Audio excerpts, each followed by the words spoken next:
स्वागत है आपका सिटी पोस्ट लाइव में। मैं हूं मुस्कान। बिहार चुनाव से जुड़ी भारतीय जनता पार्टी ने अब खेल का रुख पूरी तरह बदलने का फैसला कर लिया है। जी हां, इस बार मिशन सिर्फ बिहार के गांव शहर नहीं बल्कि दो दिल भी है जो हजारों किलोमीटर दूर रहकर भी आज भी मिथिला और मगध से जुड़े हैं। आपको बता दें, बीजेपी ने ऐलान किया है कि अब दिल्ली, पंजाब, महाराष्ट्र, गुजरात, कर्नाटक जैसे उन राज्यों में अभियान चलाया जाएगा जहां बड़ी संख्या में प्रवासी बिहारी रहते हैं। ये लोग भले ही रोजगार, शिक्षा और व्यापार के लिए राज्य से बाहर हो, लेकिन उनका वोट अब भी बिहार में पड़ता है और बीजेपी इसी भावनात्मक रिश्ते को मजबूत करना चाहती है। बीजेपी पार्टी ने अपने इस मास्टर प्लान के तहत केंद्रीय मंत्री, बिहार से जुड़े सांसद, वरिष्ठ नेताओं की एक विशेष टीम बनाई है जो नेता बिहार से बाहर बसे प्रवासी बिहारी से सीधा संवाद करेंगे। उन्हें बिहार की राजनीति, विकास योजनाएं और मोदी सरकार की नीतियों से जोड़ने की कोशिश होगी। बीजेपी का मानना है कि यह डायरेक्ट अपील फॉर वोट प्रवासी बिहारी वोट बैंक को एक्टिव कर सकती है, जो अब तक चुनावों में अमिस हुआ करता था।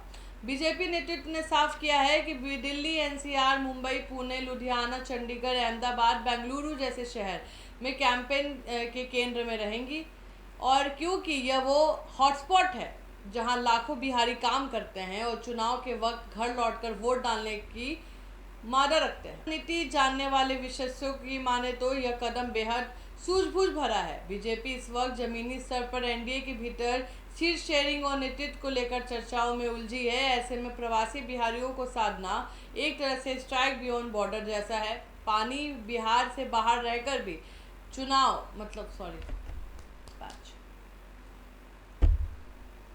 बिहार से बाहर रहकर भी चुनावी समीकरण प्रभावित करना, यह न केवल वोट बैंक बढ़ाने का प्रयास है बल्कि विपक्ष में मनोवैज्ञानिक दबाव भी बनाता है कि बीजेपी हर स्तर पर तैयार में जुट चुकी है। पार्टी के वरिष्ठ नेता और केंद्रीय मंत्री नित्यानंद राय ने बयान दिया है, प्रवासी बिहारी हमारे परिवार का हिस्सा है। आज जब बिहार को मजबूती की जरूरत है तो हम उनसे आग्रह करेंगे कि वो अपने घर लौटे और विकास के लिए सही निर्णय लें।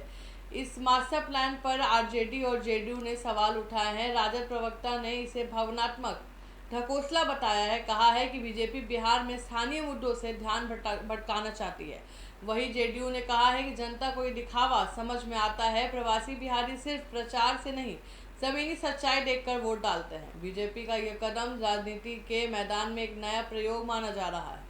अगर प्रवासी बिहारियों तक यह अपील सही ढंग से पहुंची और उन्होंने बड़ी संख्या में लौट कर वोट डाला तो ये तय है कि 2025 के बिहार विधानसभा चुनाव में समीकरण पूरी तरह बदल सकते हैं।